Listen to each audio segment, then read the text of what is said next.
ሀይሚዬ ቅመሟ አሁን በኃይለኛው እያሰበች ያለችው ገና ነገ ምን ይፈጠራል የሚለውን ነው። አሁን ላይ እንስማማለን የሚለው እሳቤ ራሱ በውስጡ የለም። ምክንያቱም ወደፊት ህይወቴን እንዴት ነው የማሳልፈው፣ እች ሴት ከህይወት አትወጣም የሚለው ነገር በጣም እያጨናነቃት ነው። እንግዲህ ሀብና ናኒ በጣም ቆንጆ የሆነ የተርገበገበ ነገር የሌለው ማለት ከልቧ እንድታሳድረው የሚያደርግ ምክር ነው የመከሯት።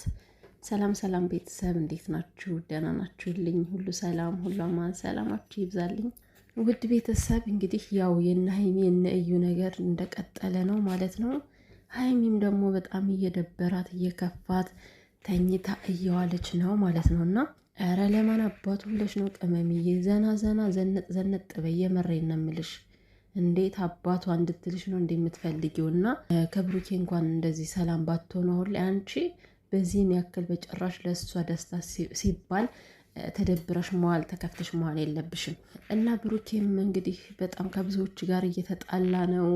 በተለይ ደግሞ ቢኒ፣ እኔ ቤተሰቦች ማለት ነው ማርያምን የቢኒ ነገር በጣም እየገረመኝ ነው ማለት በነገራችን ላይ ስህተት ከተፈጠረ ተፈጠረ ነው በቃ። ያ ስህተት ተመልሶ በምንም አይነት ሁኔታ አሰማምረውም ቀጣጥለውም ሊመልሱት አይችሉም። ነገር ግን ማለት ነው እኔና እሷ ባለንበት ሰዓት ከኔ ላይ ችት አድርጋችኋል እያልክ አንተ የምታወራው እውነት ለመናገር ቤተሰብ ቢኒ የያዘው ስራ ነው በቃ። በቪዲዮ ማለት በቻናሉ ቪዲዮ መልቀቅ ስለፈለገ መጫን ስለፈለገ እንጂ ይሄ መከራከር ጉዳይ አይደለም። ሲቀጥል ደግሞ አንተ የራስን ፍቅረኛ ነው ሄደ መጠየቅ ያለብን ማለት ነው። ሲጀምር እንደ ወንዶች እኔ ተለክፋችሁ እንጂ እንደስች አይነት ዘልዛላ ከ30 ወዳ ዝም ብላ የምትጋደም ሴት ማለት ነው ማፍቀራችሁ ራሱ ሲያስጠላ ይደብራል በጣም። እና ከብሩክ ጋር የተፈጠረው ስህተት ነው፣ ፍቅር ኑሮ አይደለም። ከብሩኬ ጋር በዚህን ያክል መጣላት አይጠበቅብም፣ አይመጣውም። ሲጀመርም መጣላትም ካለብህ ሰላሟን መንሳትም ካለብህ የራስን ፍቅረኛ የኔ የምትላትን ሴት ከሀይሚና ከብሩኬ ህይወት መውጣት አለብህ ቢኒ። ይባስ ሌላ ችግር አሁን ያለባቸው ችግር ይበቃቸዋል። አንተ ደግሞ ወይ ጓደኞቹ አንድ ነገር ያደርገዋል፣ ወይ በሱ ዙሪያ ያለ ሰው አንድ ነገር ያደርጋል። ከዛ ሌላ ችግር ሌላ ጦስ አታምጣ ቢኒ። አርፈ ተቀመጥ። ቪዲዮ መስራት ካለብህ ቀጥ ብለህ ቪዲዮን ስራ። የምሬን ነው፣ የምታደርጋቸው ነገሮች አስፈላጊ አይደሉም። እና ቤተሰብ እንግዲህ ወደ ቅመማ ወደ ሀይሚ ስንመለስ ያው ሀይሚ አሁን የምትለው የኔና የእሱ ነገር አይታየኝም አብሮ መቀጠሉ። የሰው ልጅ ይዋደዳል ይለያያል። ስለዚህ አብረን እንቀጥል ብል እንኳን አለች ሁሌ በህይወት እያለች ነው ማለት ነው። ያው በተደጋጋሚ ሀይሚ አንድ አይነት ነው የምትናገረው። የምትሰማት ከሆነ ምንም የተለየ ቋንቋ የተለየ አማርኛ አይደለም፣ መለየት ሁለቱን መተው ነው የምትፈልገው ማለት ነው። እና እውነት ለመናገር በሀይሚ ላይ የምትፈርዱ ሰዎች እግዚአብሔርን ትክክል አይደላችሁም፣ በጣም ትክክል አይደላችሁም። በሀይሚ መፍረድ አይቻልም። ምክንያቱም ማንም ሰው ሲደርስበት ብቻ ነው መፍረድ የሚችለውን የሚፈርደው እንጂ ዝም ብሎ በሰው ጫማ ላይ ያልተረገጠ ሰው ወደዛና ወደዚህ ውጥንጥን ማለታቸውን አቁሙ። የምር እኔ በሀይሚ አንዳች ነገር አልፈርድም። ያው አንዳንድ ነገሮችን ማስተካከል ቢኖርባትም ነገር ግን ለምን እንደዚህ ታረጊያለሽ፣ ለምን እንደዚህ ትሆኛለሽ ይሄ አይባልም። አንደኛ ነገር እች ልጅ ለረዥም ህይወቷ ያለውን ነው እያሰበች ያለችው። በመካከል ልክ እንደ እንቅፋት የተቀመጠ ሰው አለ ብላ ስለምታስብ ሰላማዊ አይደለም አሁን ጭንቅላቷ ማለት ነው። ግን እነሱ ሲመክሯት የነበረ ነገር ማለት ነገሮችን እንድታስተውል ተረጋግታ እንድታስብበት አድርገው እንደውም ትንሽ መለስ አደረጓት። አሳቋት እኮ የኔ እናት በጣም ደብሯታል፣ ከፍቷታልና በጣም ግራ የተጋባ ስሜት ውስጥ ነው ያለችው። በዚህ በኩል ብሩኬን ተወደዋለች፣ ከሱ ጋር መለየት አትፈልግም። ከሱ ጋር እንዲለያየት የሚያደርግ ነገር ደግሞ ተፈጥሮባታልና አጣብቂኝ ውስጥ ገባች እኮ። ምን ያደርጋል? አይ እንደዚህ አይነት ፍቅር አበታት ናቸው። እንደው እየሆን ሰላማዊ ህይወት እኖራለሁ ብለሽ ማሰብሽ ራሱ ማለት ነው። እና እችማ እኔ እንዴት አባቷ እንደምታቃጥልኝ እኮ እግዚአብሔርን። እዩ ማለት በፈጣሪ ስም አይናውጣ ማለት ያንቺና የብሩኬን ነገር መጀመሪያ ፍቱ እያሉ ነው ማለት ነው። እውነት ለመናገር አሁን ሀይሚና ብሩኬ ሰላም ቢሆኑ ነገሮች እንደውም ቀላል ይሆናሉ። ለምን ግን ሀይሚ ይሻትልም ነው እኮ ሀይሚ አሁን ብሩኬ ተረጅኝ የሚለውም ነገር ትክክል አይደለም። ለምን ሀይሚ ከትክክለኛ አእምሯ ስላልሆነች ብስጭት ላይ ስለሆነች እሱ መርዳቱ አይታያትም። አሁን ምናልባት ካለፈ በኋላ ወይኔ ያኔ እኮ እንደዚህ ብዬ በሆን ኑሮ ከጎኑ ቁሚ በሆን ኑሮ ነው የሚለው የሚመጣባት። ነገሮች ውጥንቅጡ ጠፍቶባታል ሀይሚ። ነገር ግን አንድ ማገናዘብ ያለብሽ ሀይሚ ይሄ ሁሉ ውሳኔ የራስሽ ነው። ማንም የሚመለከተው ነገር የለም። ምክንያቱም ህይወትሽን የምትኖሪው አንቺ ነሽ ማለት ነው። ግን ደግሞ ብሩኬን እንዴት ነው አምኜ ልቀጥል የምችለው? ይሄ እምነት ማለት እምነትን ማድረግ ያለብን በፈጣሪ ነው አይደለም? ፈጣሪን ነው ማመን ያለብን። ሁላችንም ፍጹም አይደለንም። ነገ ስህተት አንሰራም ማለት አይደለም እኮ የምሬ ነው። ግን በፈጣሪ እምነት ተማምነን ፈጣሪ ላይ እምነታችን ጥለን ህይወታችን የምንቀጥለው እየተጠራጠረ ህይወት አይኖርማ ሀይሚዬ፣ እንደዛ ከሆነ። ስለዚህ ያጠፋ ሰው ሁሉ ሁሌም እያጠፋ ይኖራል ማለት አይደለም እኮ። ከስተታቸው የሚማሩ ሰዎችም አሉ። ነገር ግን ምንድን ነው አሁን እኔ ከሀይሚ ላይ እውነት ስነግራችሁ ማርያምን የምናደድበት ነገር አለ። ለምን አትሉኝም?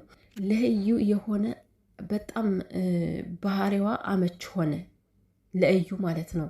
ግን ለእዩ የሚያስፈልጋት እንዴት አይነት ሴት መሰላችሁ? እዩን ይዞ የሚጎጠጉጣት፣ እዩን ይዞ የሚፈሰፍሳት እግዚአብሔር እንምላችሁና እዩ የሚያስፈልጋት አንድና አንድ ጠንካራ ሰው ብቻ ነው። ሀይሚ ለዚህ ጠንካራ እየሆነች አይደለም። እንደውም በተቃራኒው እዩ ገፍታ እንድትመጣ ሀይሚ የምታደርገው ምንድን ነው? እኔ እሷ በህይወት ያለች በቃ ህይወቴን ነው የምታመሰቃቀለው፣ በህይወትሽ ሁሌም አለሁኝ፣ እኔ መቼም ብሩኬን አልለቀውም ነው የምትለኝ። ስለዚህ እሷ ስለምን ትጎዳለች ትላለች ከዚህ ጋር። እኔ እኮ ቅመምዬ ግን ምን አስበሽ ነው አንቺ በዚህን ያክል እየተጎዳሽ እያየችሽ እኮ ርህራሄ የማታሳየሽ ሴት ነች አይደለ? ስለዚህ አንቺ አልፈሽ ተርፈሽ ለእሷ የምትጨነቂው ምን ብለሽ ነው? ምን ብለሽ ነው? እንደውም ማለት ነው እንደተናገርኩት ውሳኔው የራሷ ቢሆንም ነገር ግን እንደዚች አይነት ሴት የተረገመች ሴትን ሀሳቧን ለማክሸፍ አንቺ እንደ ብረት ነበር ልትቆሚባት የሚገባ። የምሬን አንቺ ከቆምሽ ከብሩኬ ከጫፉ እንኳን አትደርስም እዩ ማለት ነው። የምሬን ነው። ይሄ አይነት ባህሪ ነው ማሳየት ያለብሽ እንጂ ሁሌ እየወጣሽ እንደምትረብሽሽ፣ ሁሌ እየወጣሽ እሱ አሸናፊ እንደሆነች ከነገርሻት አንቺ ተሸናፊ ነው የምትሆኙ። እኛ ሴቶች ደግሞ በምንም አይነት ታምር ተሸናፊዎች አይደለንም አይደለ? ላመንበት ነገር እንሞታለን እንጂ መተው አንፈልግም። እና ሀይሚዬ አንቺ በምታረጊያቸው ምናልባት አንቺ ሰላምሽን ፈልገሽ ሊሆን ይችላል እንደዚህ የምትይው ነገር፣ ግን ከብሩኬ መለያየትሽ አሁን ላይ ሊመስልሽ ይችላል። በኋላ ላይ ደግሞ የሆነ ቸኩዬ ስታሰራሁኝ ብለሽ የምትጸጸችበት ነገርም ሊኖር ይችላል፣ አይታወቅም። እና ነገሮችን ማገናዘብ አለብሽ። ከእዩ ላይ ያለሽ አመለካከት ግን በጣም መቀየር አለበት ሀይሚ፣ መቀየር አለበት። በቃ ልኳን ነው ማሳየት ያለብሽ፣ ልኳን ማሳየት አለብሽ ስል እንዴት ነው ሄደሽ በመጋጠም ዱላ በመደባደብ ምናምን አይደለም። በቃ በምታደርጋቸው ውሳኔዎች አንቺ በመወሰንሽ እዩን ቁጭ ማድረግ ትችያለሽ። ቁጭ ከአንቺ እንኳን እንዲህ ስንዝር እንዳደርስብሽ ማድረግ ትችያለሽ። አሁን ብሩኬና ሀይሚ ከተስማሙ እንዴት ነው ቃል ይገባባሉ። ልጁን ማየት ባለበት መንገድ ይፈረድለታል። ያው ብዙ ጊዜ እየተናገርን ነው፣ ይፈረድለታል። በሚፈረድለት መስመር አንቺ ራሱ አብረሽ መሄድ ትችያለሽ። አይገርምሽም? ቅመሜ አንቺ ራሱ አብረሽ መሄድ ትችያለሽ ልጁን ለማየት፣ ምናልባት እዩን ከተጠራጠርሻት ማለት ነው። ሰው እቺ ልጅ ነገሮች በሙሉ የምር አሁን ብሩኬም ሆነ ሀይሚ እየተሳሳቶች ያላችሁ ነገሮች በሙሉ በህግ ከተወሰኑ ማለት ነው።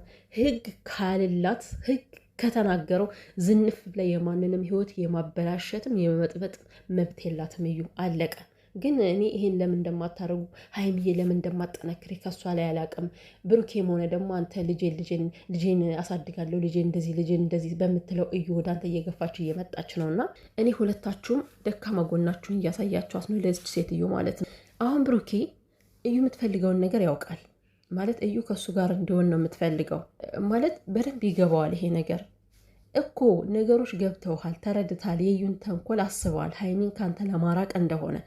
ታዲያ ይሄን ነገር እንዴት ነው ዝም ብለህ የምታየው? ብሩኬ ለምንድነው የማታስተካክለው? በእርግጥ አሁን ላይ እኮ ግራ ገብቶታል። ቤተሰቦች የምር አሁን ከማናቸውም ላይ መፍረድ አይቻልም። እሱ ራሱ አንደኛ የሆነ የጥፋተኝነት ስሜት እየተሰማው ነው ያለው። ብዙ ሰው እጁን የሚቀስረው ወደ እሱ ነው። አያችሁ አይደለም? እና የልጅቷን ሀሳብ እየተመለከትክ ግን የሆነ እሷን ወደ አንተ የሚስባት ነገር መናገሩ አግባብ አይደለም ብሩኬ ማለት ነው። አሁን አንተ ቆፍጠን ብለህ ጀግናው ላይ የዛንም ሀሰን ምናምን ማለቱ ሳይሆን አሁን ብሩኬ ጭራሽ ነገሩን ድምድም አድርጎ ሀሰን አበላሸው እያለ ነው። በቃ ሀሰን ሊወስዳት ነበር አይደለ? ፈጣሪ ይመስገን ሀብ ደረሰባቸው፣ አልወሰዳትም። የሀሰንን ነገር ከዚህ ጋር አስወጣው ብሩኬ። የምሬን ነው። አሁን እኔ በትናንትናው ሲናገር የነበረው ነገር ትክክል አይደለም። የሀሰን በቃ ተራ ነገር ነው ልንገር ብሩኬ ማለት ነው። የምሬን ነው። በቃ አለቀ። ሄደ እኮ ከህይወታችሁ ወጣ። አሁን ነገሮች ማስተካከል የሚጠበቅ በአንተ ነህ። ገብቶሃል አይደለ? በቃ ለልጅ የሚደረገው ከሀይሚ ጋር ሁሌም ከሀይሚ ጋር ነው የምኖረው ብለህ እያሰብክ አይደለ? ሀይሚን ማጣት አትፈልግም። ሶ ሀይሚን ላለማጣት ደግሞ ቶሎ ነገሮችን ከዛም ከዚህም ብለህ በምንም አይነት ሁኔታ ሄደህ ማስተካከል ግዴታ ነው ብሩኬ። በእንደዚህ አይነት ሁኔታ ሁለታችሁም ትተጣጣላችሁ። እንደውም እዚህ ከሰራሁት ቪዲዮ ላይ እህቴ እመኝኝ ብሩኬ በእንደዚህ አይነት መልኩ ከቀጠለ ሀይሚን ያጣታል ያለች ነበረች እና እውነት ነው።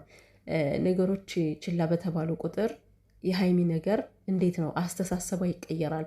እውነትም ለእዩ ቦታ አለው ብላ ነው ልጅ የምታስበው ማለት ነው።